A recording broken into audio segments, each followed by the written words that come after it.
नमस्कार, मैं आरडी भारती और आप देख रहे हैं बिहारी सुल्तान। बिहार विधानसभा का चुनाव, राजनीतिक दलों का उठा पटक, कौन आगे कौन पीछे, बसपा को कितनी सीटें आ रही है, सब हम इस वीडियो में बताने जा रहे हैं। अगर आप हमारे चैनल पर आ गए हैं तो 5 मिनट रुककर पूरा वीडियो का एनालिसिस देख लें। इस चैनल को मजबूत करने के लिए आप आर्थिक सहयोग जरूर करें। फ़ोन पे नंबर और QR कोड हमने दिया हुआ है। हमें भागना होता है, हमें न्यूज़ इकट्ठा करना होता है। बहुत सारी आम जनता तो ये समझ लेती है शायद ये बहुजन समाज अथवा बहुजन समाज पार्टी के कार्यकर्ता है, जबकि डिप्रेस क्लास की सारी खबरें लेने के लिए हमें जगह जगह पहुंचना पड़ता है, सटीक खबरें लेना पड़ता है। इस चुनावी समर में हमने ये पाया है, बहुजन समाज पार्टी के नेता और कांग्रेस के नेता दोनों के स्वभाव में, नेचर में, आचरण में काफ़ी कुछ समानता पाई गई है। जैसे बिहार विधानसभा चुनाव की अधिसूचना से पहले राहुल गांधी बार बार बिहार आते थे। राहुल गांधी जी ने रोड शो भी किया था। ऐसा लग रहा था कि जैसे कि कांग्रेस अकेले चुनाव लड़ेगी। और ठीक उसी तरह बहुजन समाज पार्टी के नेताओं ने 9 अक्टूबर का एक माहौल बना दिया। उसके बाद जो हंगामा शुरू हुआ लोगों के बीच कि बसपा पूरी ताकत में है, बसपा के नेताओं ने आज की तारीख में बिहार के बजाय उत्तर प्रदेश में ध्यान देना शुरू कर दिया है, जबकि चुनाव बिहार में है। कांग्रेस के नेता राहुल गांधी इस नामांकन के बाद तो बिहार के तरफ रुख भी नहीं किए हैं। अब जनता के सामने जो रहेगा, जिसकी ताकत दिखेगी, जनता तो उसी को वोट करेगी। आप ये मत कह देना कि पत्रकार महोदय आप तो कह रहे थे 50 सीट आ रही है, 40 सीट आ रही है, कहाँ गई सीट? जनता क्यों याद करे जब आप नजर ही नहीं आओगे? क्यों याद करे? आपके सामने जब तक नेता रहता है, जनता उसी के साथ रहता है। रही बात ये कि बसपा की बढ़ती ताकत को देखकर बिहार में और जो अल्पसंख्यक समाज ने जिस तरह से बसपा में जुड़ना शुरू किया, ऐसा लगा कि बिहार के पूरे मुसलमान वोट जो है बसपा को जा रहा है, राजद से खिसक गया है। उधर एनडीए में भी टेंशन बढ़ गई। जगह जगह से जो रिपोर्ट आने शुरू हो गए कि 30 सीट निकल रही है, 40 सीट निकल रही है बसपा की। बसपा का माहौल बन गया। एनडीए के नेताओं ने अपनी एक्टिविटी बढ़ाई, महागठबंधन के नेताओं ने एक्टिविटी बढ़ाई और बसपा के नेता बिहार छोड़कर उत्तर प्रदेश पकड़ लिए, वहाँ जाके प्रोग्राम कर रहे हैं। क्या उत्तर प्रदेश के प्रदेश अध्यक्ष विश्वनाथ पाल 10 दिन के लिए बिहार आ जाएं? क्या घट जाएगा? आकाश आनंद नजर नहीं आ रहे हैं। बहन मायावती जी का प्रोग्राम हम केवल चैनल से बताते हैं, आम जनता बाट जो रही है। कहने का मतलब यह है कि अगर बसपा के सभी नेता 10 दिन के लिए बिहार आ जाएं तो क्या उत्तर प्रदेश को कोई लेकर भाग जाएगा या वहां की जनता भाग जाएगी? समझ में नहीं आ रहा है। ठीक उसी प्रकार कांग्रेस के जितने भी कद्दावर नेता जो दिल्ली में भोपू लगाए हुए रहते हैं, वो सब के सब बिहार छोड़े हुए हैं। वो तो जानते हैं भाई 40-50 सीट हमको मिला है, वहाँ तो तेजस्वी यादव संभालेंगे, वो महागठबंधन का हिस्सा है। लेकिन बसपा तो किसी गठबंधन का हिस्सा नहीं है, अकेले अपने दम पर चुनाव लड़ रही है। और कहीं ऐसा तो नहीं, पत्रकार की बातें थोड़ी सी तकलीफ दे हो जाती है लोगों को, कहीं टिकट बांटने से पहले ये सब जो माहौल बनाते हैं और चुनाव में भाग खड़े होते हैं, चुनाव जीतने के लिए माहौल बनाते हैं या टिकट बेचने के लिए माहौल बनाते हैं, ताकि टिकट लेने के लिए जो दफ्तर पे भीड़ आ जाए। सवाल ये उठता है कि सामने 6 नवंबर और 11 नवंबर को वोटिंग है। जो पार्टी अपना प्रत्याशी मैदान में उतारा है, उस पार्टी के तमाम पदाधिकारी और जो बड़े नेता हैं, उन तमाम लोगों को बिहार में उपस्थित होना चाहिए। नीतीश कुमार का जो पार्टी है जदयू, क्षेत्रीय पार्टी है, बिहार की पार्टी है, तो जाहिर सी बात है उनके सब नेता बिहार में ही मौजूद हैं।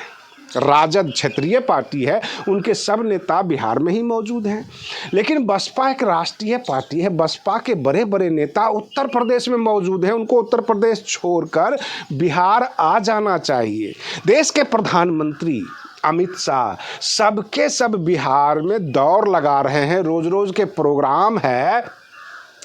अब उसमें जो है उनके स्टैंडर्ड का, यानी भाजपा के स्टैंडर्ड का कांग्रेस है, बराबर का टक्कर दे रहा है, विपक्ष में भी है। तो वहाँ पे कुछ कमी दिखती है कि राहुल गांधी जी बिहार नहीं आ रहे हैं, तो उनके ऊपर टीका टिप्पणी जायज़ है कि कांग्रेस के पतन का मुख्य कारण तो लोग राहुल गांधी जी को ही मानते हैं। ये एन वक्त पे वो नज़र नहीं आते। क्या बसपा के नेता भी एन वक्त पे नज़र नहीं आते? तो फिर बसपा किस मुंह से कहे कि 50 सीट निकल रही है, हम सरकार बना लेंगे, 40 सीट निकल रही है।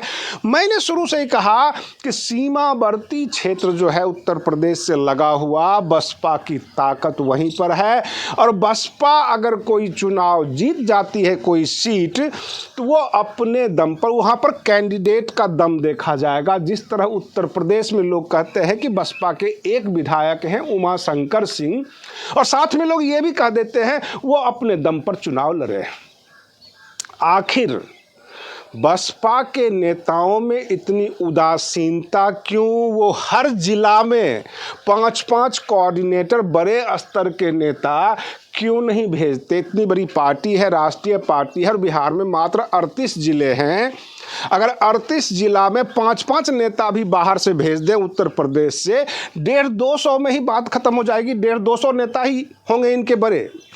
लेकिन सबके सब केवल फॉर्चूनर जो है चमकाते रहेंगे उत्तर प्रदेश में। और बिहार विधानसभा चुनाव में बिहार के उम्मीदवार जो लोकल है उनके भरोसे छोड़ देंगे, फिर ये कहेंगे कि रिजल्ट क्यों नहीं आया। तो इसका मतलब है उम्मीदवार अच्छा करता है जो निर्दलीय चुनाव लड़ लेता है। जब आप आओगे ही नहीं, सपोर्ट ही नहीं करोगे, कोई आपसे खर्चा भी नहीं मांग रहा है, कोई ये भी नहीं कह रहा है कि चुनाव के लिए हमें पैसे दीजिए, फिर क्यों नहीं आना? ये उदासीनता क्यों? क्या कांग्रेस और बसपा दोनों ने सोच लिया है कि एन वक्त पे भाग जाया करेंगे, मैदान में ही नज़र नहीं आएंगे? क्योंकि पूरे चुनाव में देख रहा हूँ आज की तारीख में जहाँ भी हम जाएं, एनडीए और महागठबंधन दो ही आपस में टसल करते हुए नजर आते हैं। और जो बसपा के नेता हैं वो अपने दम पर अपने कार्यकर्ताओं के द्वारा जो है वो टसल करते हैं उनके साथ मिलकर, लेकिन बाहर से कोई सपोर्ट नहीं, बाहरी नेता नज़र नहीं आते हैं। कहने का मतलब ये, बगल का राज्य है उत्तर प्रदेश, अगर 2-4 हज़ार उत्तर प्रदेश के इनके कार्यकर्ता नेता बिहार में उतार दिए जाते तो क्या गलत हो जाता? क्या सोशल मीडिया पर अपना चैनल चलाने के लिए तरह तरह की बातें करते हैं? मैं न्यूज़ चैनल हूँ, हकीकत दिखाता हूँ, मैं पत्रकार हूँ, पक्षकार नहीं। इसलिए साफ क्लियर कर देता हूँ कि सच क्या है, बसपा की हकीकत क्या है। अगर बसपा के लखनऊ में 10-12 लाख 15 लाख की भीड़ इकट्ठी हुई तो वो भी मैंने दिखाया। मैंने ये भी कहा कि अल्पसंख्यक मुसलमान वोटर बसपा के तरफ झुक रहे हैं। ओवैसी जी का जो कार्यकर्ता प्रतिनिधिमंडल था जाके समर्थन दे दिया, ये भी मैंने दिखाया। आज मैं ये भी कह रहा हूँ कि बसपा के बड़े नेता बिहार में नज़र नहीं आते हैं। बसपा की कुछ सीटें अगर निकल जाती है तो यहाँ के लोकल यानी स्थानीय उम्मीदवार का अपना दमखम होगा बसपा के तरफ से, और उत्तर प्रदेश के नेता किसी प्रकार का सपोर्ट नहीं कर रहे हैं, नज़र ही नहीं आ रहे हैं, तो सपोर्ट क्या करेंगे?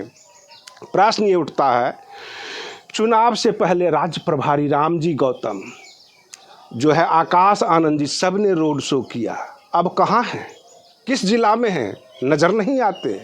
कुछ लोग कमेंट्स करके किसी भी जिला का नाम बता देंगे, हम उसी जिला में पहुंच जाते हैं, बिल्कुल हकीकत दिखाना शुरू कर देते हैं कि कौन कौन से लोग जो है घूम रहे हैं। ये उदासीनता क्यों? और उत्तर प्रदेश में 2027 में चुनाव होगा, 10 दिन में उत्तर प्रदेश की जनता ना भागी जाएगी, वहाँ के अल्पसंख्यक नहीं भाग जाएंगे, और सारी स्ट्रेटजी खराब 10 दिन में नहीं होगी, क्योंकि बिहार की जीत बुनियाद बन सकती है उत्तर प्रदेश के राजनीति के लिए, जो कि बसपा को सोचना चाहिए। प्रश्न ये उठता है कि लड़ाई महागठबंधन और एनडीए के बीच में है, पावर बैलेंस बसपा बनने वाली है, जो थोड़ी सी डाउटफुल हो गया है। आज के लिए बस इतना ही। आप बने रहिए बिहारी सुल्तान चैनल पर, हम फिर मिलते हैं अगले वीडियो में, तब तक के लिए धन्यवाद।